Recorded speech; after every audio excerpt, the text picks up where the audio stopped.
Well, one way of perhaps understanding what's happening there is to look at computers again, because something rather similar, some very fast evolution seems to have happened with the computer. And here's a dramatic quotation to illustrate that from a psychologist called Christopher Evans. Here's what he said. Today's car differs from those of the immediate post-war years on a number of counts. It is cheaper, allowing for the ravages of inflation, and it's more economical and efficient. All this can be put down to advances in automobile engineering, more efficient methods of production, and a wider market. But suppose for a moment that the automobile industry had developed at the same rate as computers, and over the same period, how much cheaper and more efficient would the current models be?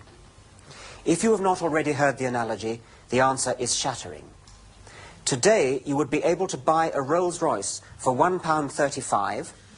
It would do 3 million miles to the gallon, and it would deliver enough power to drive the Queen Elizabeth II. And if you were interested in miniaturization, you could place half a dozen of them on a pinhead. So if the human brain has blown up like a balloon, it looks as though the computer has advanced even more spectacularly. Although, of course, it's rather unfair to compare the timescales directly, because the evolutionary timescale is limited by the fact that in order for evolution to happen, people have got to die, generation after generation, and other people have got to reproduce. It necessarily takes a lot longer than technology, which can advance all the time. Nobody knows for certain what it was that caused the ballooning of the human brain. There are lots of theories. But as I said, perhaps we can get a clue from computers. If we look at what it is that's made them develop so fast, improve so fast, it might help us to guess why our brains have too. Well, there are lots of differences between computers and brains. Lots of things won't help us. It's no good looking at, for example, the improvement from valves to transistors to integrated circuits, because brains don't work like that anyway. But there is one source of computer advancement, one thing that's been going on in the development of the computer, which just might give us a clue about what happened with the brain. I'm going to give it a long name, and you'll see what it means later. I'm going to call it self-feeding coevolution. Coevolution just means evolving together. Self-feeding is the name I'm going to give to any process in which the more you have, the more you get. Think about the arms race, for instance. So the missiles on one side in the arms race get bigger and better and faster. So the interceptor devices on the other side, the radars and counter-missiles, have to get better and faster and more accurate as well. And when they've got better, then the missiles on the first side have to get better still. And so the radars and interceptors have to get better still. And the process escalates indefinitely, like that.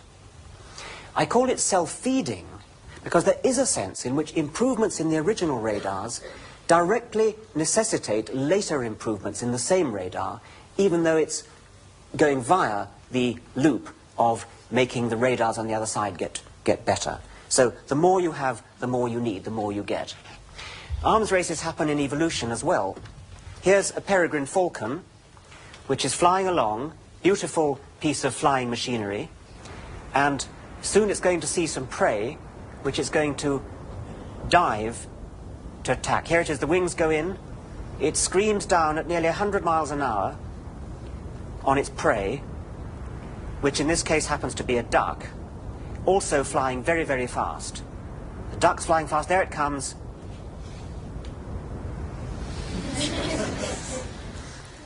Both the duck and the hawk are end products of a long evolutionary arms race. Both of them are extremely good at flying, and the reason is that the other one is. In their ancestry, improvements on one side necessitated improvements on the other. As hawks got better, ducks had to get better. And as ducks got better, hawks had to get better. So indirectly, it was the improvements in the hawks that made their descendants have to get even better later. And improvements in the ducks made their descendants have to get even better later. That's why I call it self-feeding. Now, what this is all leading up to is that something like that self-feeding coevolution may have gone on in the development of computers and, more importantly, brains.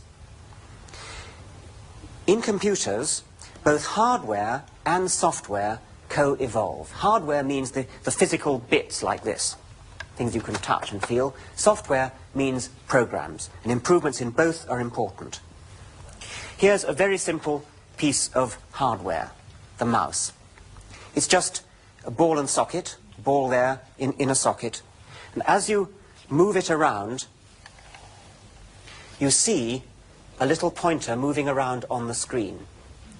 And this gives you a very, very powerful illusion. You almost feel as though your hand is in there moving things around the screen. It's a natural thing to do.